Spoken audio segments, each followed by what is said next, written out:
A Method of Murder, a story by Eugene Carman, played by Barbara Luddy as Carol Radsko, Charles Carroll as Marvin Radsko, Carol's overbearing attorney husband, John Gibson as Officer Mullaney, and Ralph Scott as Police Lieutenant Briggs.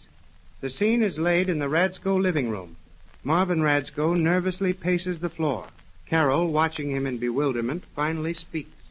Marvin, has something happened? Something happened? No. No, what makes you think that? What could happen? Well, I don't know, but you act so strangely. I've never known you to be so upset. You're imagining things. I'm not upset. I never get upset. You know that. Of course, Marvin. But this pacing the floor, wringing your hands, it isn't like you. All right. It isn't like me. Let up, will you? Yes, Marvin. I'm just thinking. I've had a lot of work lately. Too much, I guess. Midnight on the 30th, though. We'll see the end of it. What? I said...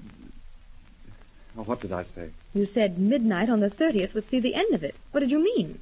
What's going to happen at midnight on the 30th? Nothing, of course. Some letters I've been getting. I can't get them out of my head. Threatening letters? I don't know. It's a devilish part of it. All they say is midnight on the 30th. I've gotten one every day for 2 weeks now. And all they ever say is midnight on the 30th. 30th of what? And what's going to happen then? I don't know, I tell you. They're not signed. They're made up of words cut from newspapers and pasted together, even addressed that way. I haven't any idea who sends them or why. It must be someone playing a joke on you. Practical jokers don't work that hard. Anyway, there's no point to it, no reason. It doesn't make sense. The same thing day after day, day after day. It's maddening. If it was a threatening letter, I'd know what to do, but it isn't. Just that one damnable, meaningless sentence. Well, if it doesn't mean anything, why let it worry you like this? You say they come every day? Every day but today. I didn't get one today. Maybe the fellow's tired of his game. Maybe he'll let up now that... There wasn't any mail for me here at the house. No, I don't... Oh, wait. Yes, there was something. Annie put it up there on the mantel for you, there by the vase. A letter? Oh, why didn't you tell me? Why didn't you... Good Lord. It's another one of those notes.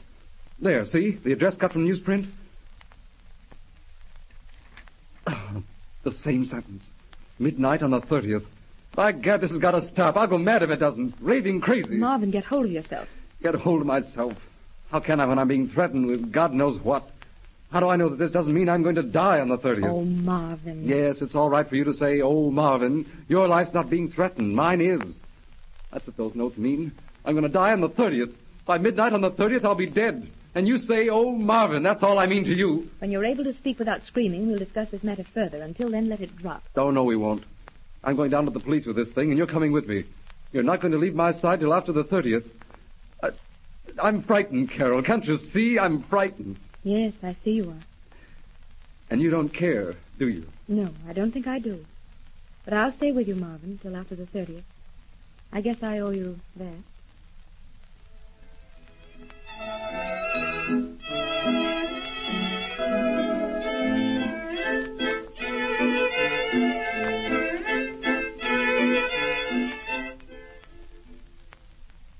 Now, wait a minute, Mr. Radsko.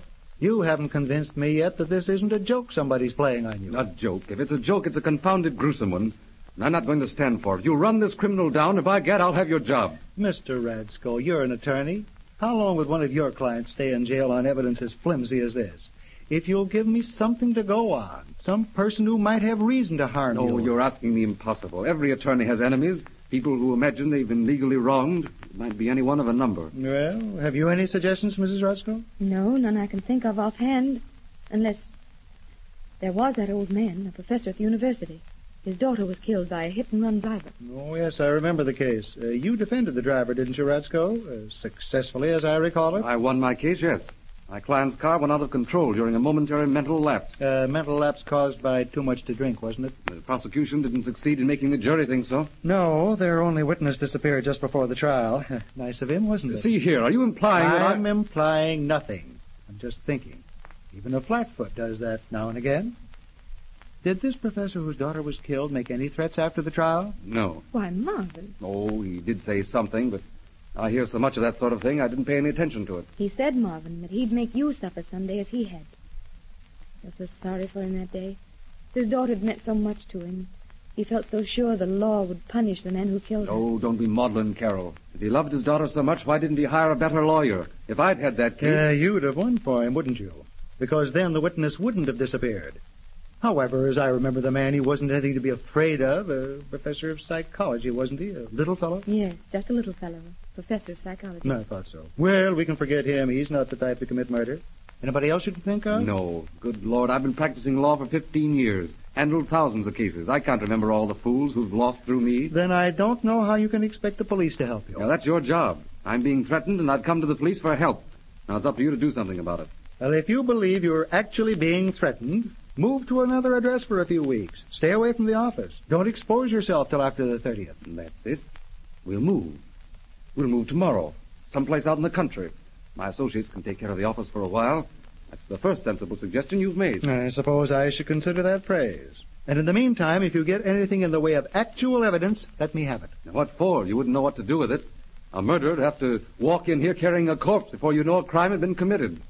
Come on, Carol. Let's get out of here.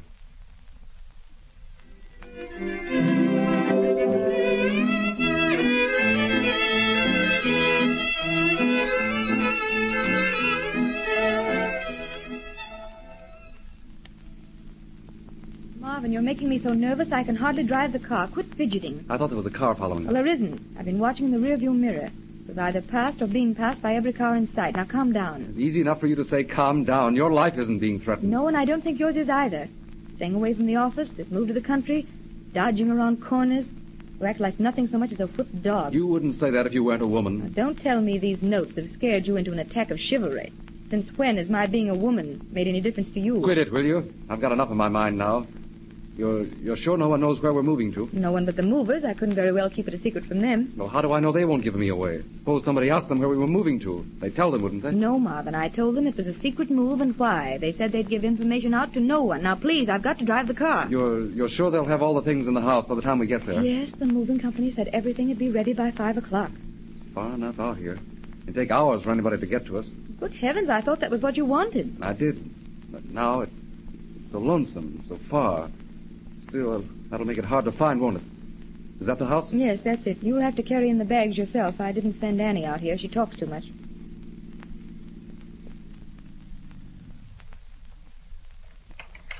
Well, get out. Yes, of course. There's no one in sight. No one. Run on in if you want. I'll bring the bags. Here's the key. All right. You're sure there's no one looking? Yes, now go on in. I'll come in a moment. All right, but hurry. And put the car out of sight as soon as you can. All right, Marvin, all right. Carol! Yes, Marvin? They found me. There's a note under the door. Midnight on the 30th, Carol, and today is the 29th.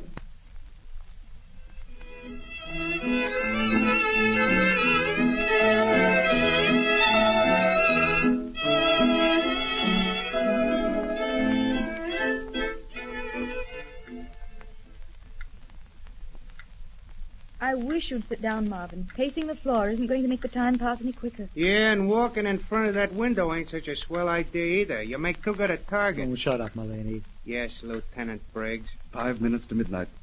5 minutes and it'll be all over. 5 minutes.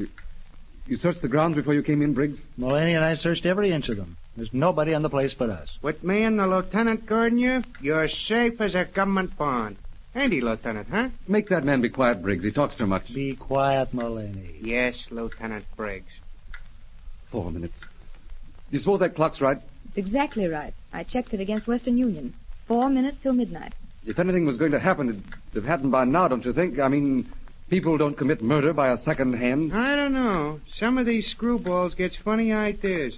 Like a guy we pinched one Now, time. Mullaney. Yes, Lieutenant. There's brandy on the server, Marvin. Why don't you... No. That clock's ticking right in time with my heart.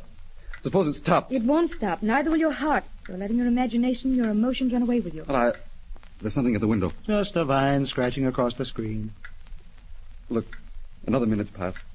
3 minutes to midnight. I didn't notice it. Not so nervous as I was. Not nearly so nervous. Stop staring at me like that, you idiot. Cut it out, Mullaney. I wasn't doing nothing, Lieutenant. Well, stop it anyway. You made a mistake, Marvin. 2 minutes passed while you weren't watching. It was 2 minutes till midnight. 2 minutes. Only 2 minutes left. 1 minute now. You talk so much you can't watch the clock. If I was going to bump off in 1 minute... Keep that man quiet or I'll kill him. Shut up, Mullaney, and keep your eyes peeled on the window. If anybody's coming in, it'll be through there. The door is locked. I got you, Lieutenant. Watch the window. 12 o'clock. And nothing's happened. Midnight on the 30th and... Got him! Got him, you darn fool. You shot Radsco. I did not. I fired at a face in the window. See there? The glass is busted where my bullet went through. Yeah, well, then what killed Radsco? Let me have a look, Mrs. Radsco. Yes, look. But there's nothing. And he's dead. He's dead. And seconds ago he was alive. Yeah, he's dead. Dead as a doornail. But there ain't a mark. Must have been heart failure. I got the guy what was looking in the window. Right in the face I got him. I could see the bullet hole before he fell. Let's have a look at him. Open the door. Yeah, I'll open it. That was a swell shot I made. Yes, open the door. Yeah, We'll be just a minute. It's all right. I don't mind being alone with him now. Hey, where is the guy I shot gone to? What's that there under the window? Something lying on the ground. Huh. It's a Halloween mask on a stick. That's what you shot, a Halloween mask. Gee, a funny face on a stick, and it scared me half to death. Yeah, and your shot scared Radsco to death. So who do I pinch, you or the funny face? Well, you can't pinch a cop. There's a law against it. Yeah, but hey, how about this professor guy you was talking about? Couldn't he have had something to do with this, huh? Professor of psychology? He wouldn't know how to go about murdering a guy if he wanted to. No, I guess he wouldn't. Not a professor of psychology. Say, Lieutenant, what is psychology anyway? Psychology? Oh, I don't know. Not much, I guess. Nothing you could kill a guy with anyway. No, I guess not. No. Let's call the coroner and go home.